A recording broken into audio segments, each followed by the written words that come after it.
Salam sejahtera para hadirin sekalian. Nama saya ialah Dr. Lee dan saya berasal dari Bukit Mertajam, Pulau Pinang. Sekarang saya tinggal di Kluang Johor. Jadi para hadirin, jikalau tengok di belakang saya, kamu akan melihat WhatsApp saya 019 7878 299. Dan WhatsApp ini adalah untuk kamu menempa buku saya. Sebenarnya buku ini sudah dicetak dan saya menempa lebih. Tetapi buku ini sudah habis dijual.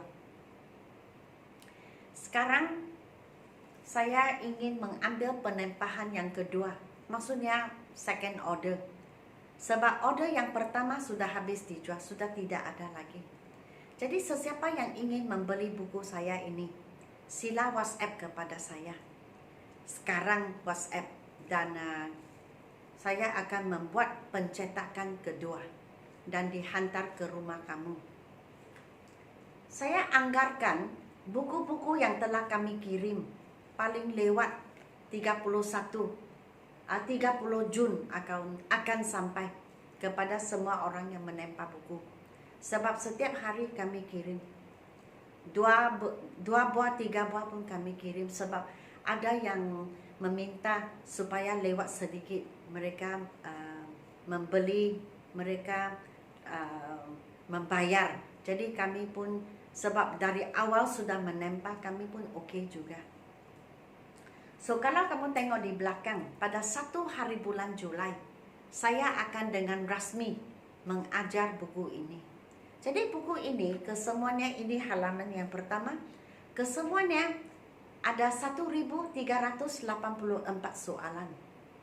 Dan dilengkapi dengan nota-nota, dengan contoh-contoh, dengan soalan-soalan yang berkenaan dengan grammar, dan di belakangnya penuh dilengkapi dengan jawapan. Jadi kesemuanya buku ini ada 165 muka surat termasuk jawapan. Kalau tidak termasuk jawapan 132 muka surat. Dan buku ini ditulis untuk orang yang ingin belajar English dari permulaan. Sebab itu saya tulis buku ini mengikut bab-bab dan tidak campur semua seperti yang kamu lihat di kedai buku. Semuanya campur dan dia anggap kamu sudah pandai, sebab itu boleh buat present tense campur past tense, campur future tense, campur dengan conjunction, campur dengan prepositions. Jadi agak ramai pelajar yang atau pelajar, maksud saya bukan penuntut sekolah. Orang dewasa pun saya panggil pelajar juga. Jadi ada ramai yang cuba belajar sendiri, membeli buku-buku, tetapi buku yang hanya grammar sahaja ada kurang di pasaran kita. Sebab itu saya tengok, saya selalu ke kedai buku dan saya tengok memang kurang buku yang khususnya fokus kepada grammar sahaja.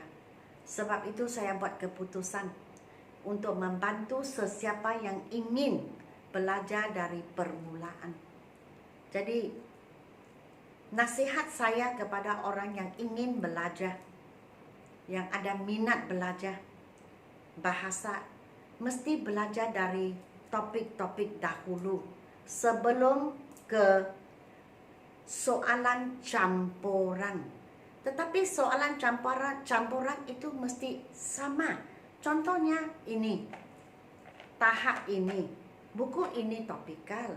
Selepas buku ini, kamu mesti cuba satu buku, satu lagi latihan sama dengan taraf atau tahap ini.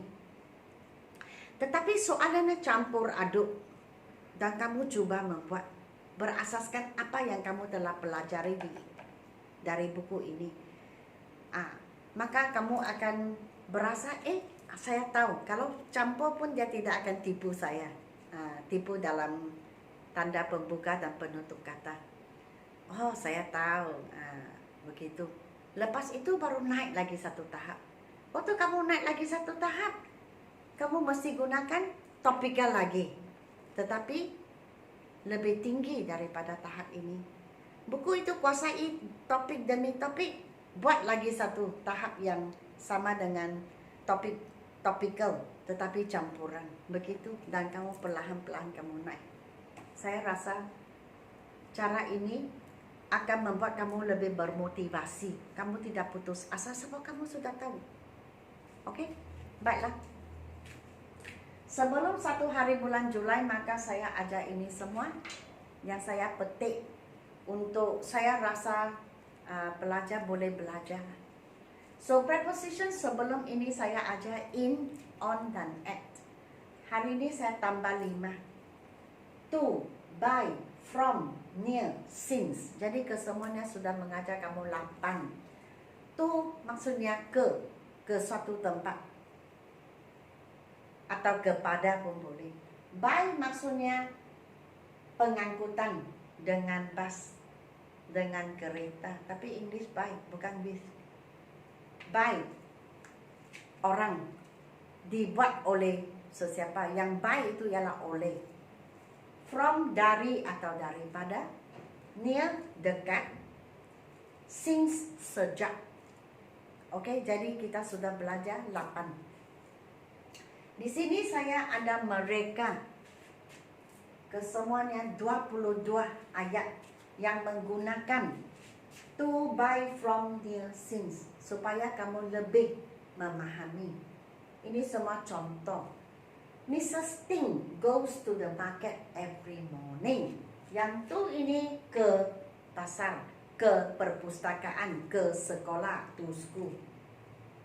Atau ke shopping mall, to the shopping mall. Ismail sold his car to me. Menjual kepada, jadi sell to, sold to. I gave my bag to my sister. Memberi kepada. Memberi kepada, so give to.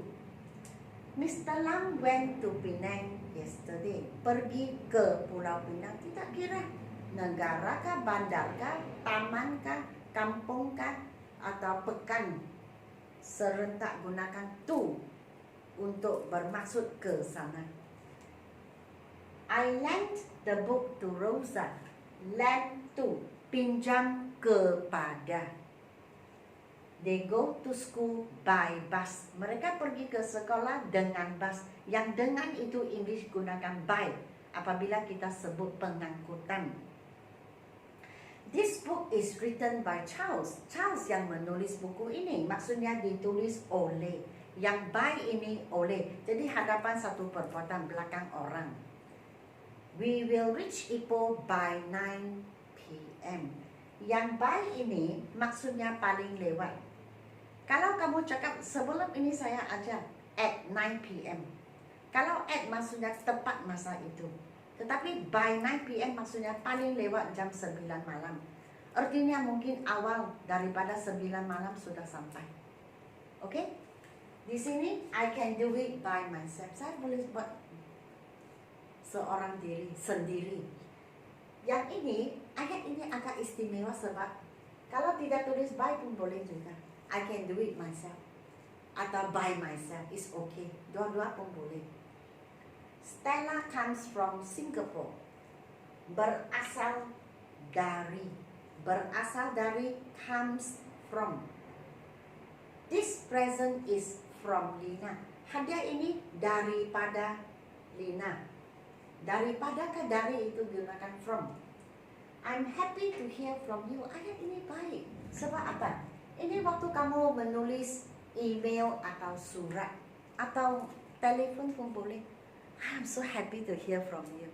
Mendapat berita daripada kamu. So I'm happy to hear from you.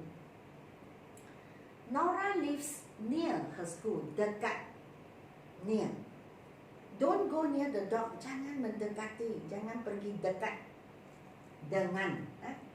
The post office is near the bank. Post office dekat dengan bank. Risa is standing near the door. Dekat dengan pintu. Ini pun boleh gunakan at the door. maksudnya dekat juga.